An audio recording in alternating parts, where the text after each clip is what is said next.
In this episode, we're staying with everyday anxiety, but shifting the focus slightly. Rather than looking at situations, we're looking at what happens in the body and why physical sensations are often the most unsettling part of anxious experience.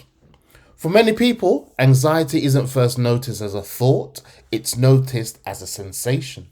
A tightening in the chest, a sudden rush of heat, a knot in the stomach, a shallow breath. The body reacts before the mind has time to explain what's happening. This can feel confusing, especially when there's no obvious reason for the reaction. You might be sitting still, doing something familiar, and suddenly you feel unsettled. The instinct is often to look for a cause. What set this off? What does it mean? What should I do? What's important to understand is that the body's role is speed, not accuracy. The nervous system is designed to detect change quickly and respond before the mind has fully processed the context. This is efficient, but it also means the body can react to perceived threat rather than actual danger. That perceived threat might be very subtle, a change in tone, a memory stirred by a situation, or a sense of uncertainty about what's coming next. The body doesn't wait for a clear explanation, it prepares immediately. This is why physical anxiety can feel so convincing.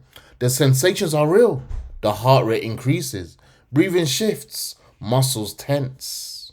The body is doing exactly what it's designed to do when it thinks something might require action.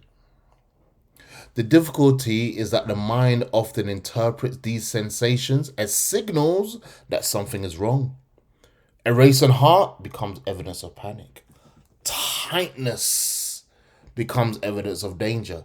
The interpretation amplifies the experience. You might recognize this in everyday moments, feeling your heart speed up before a meeting, noticing a wave of nausea when plans change, feeling lightheaded in a crowded space. The sensation appears first, the story follows. Earlier in the series, we explored how internal pressure and expectation increases activation. When baseline pressure is already high, the body is more reactive. It has less margin. Small triggers produce stronger sensations. Another factor is familiarity. When bodily sensations are unfamiliar or previously associated with distress, they're more likely to be interpreted as threatening. When they're familiar and understood, they're easier to tolerate. This is why anxiety can feel worse when people start paying close attention to their bodies without context. Monitoring sensations without understanding them increases vigilance. Vigilance increases activation, the loop tightens. Understanding the body's role changes this relationship. When people recognize that physical sensations are often a starting point, not the outcome, the experience becomes less alarming. Sensations can be noticed without immediately needing an explanation. You may notice this in how sensations pass. A surge rises, peaks, and settles. When it's not fed by interpretation, it often resolves more quickly. The body completes its response and returns to baseline. This doesn't mean sensations disappear. It means they're less likely to escalate. The difference is subtle but significant. Another everyday example is breath. Anxiety often alters breathing patterns without people realizing. Shallow breathing increases sensations of dizziness or tightness, which then confirm anxious interpretation. Simply noticing this pattern can interrupt the loop. What matters here isn't controlling the body, but understanding it. When the body is seen as responsive rather than unreliable, trust increases.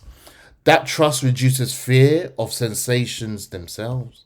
As emotional confidence develops, people often describe feeling sensations without immediately labeling them.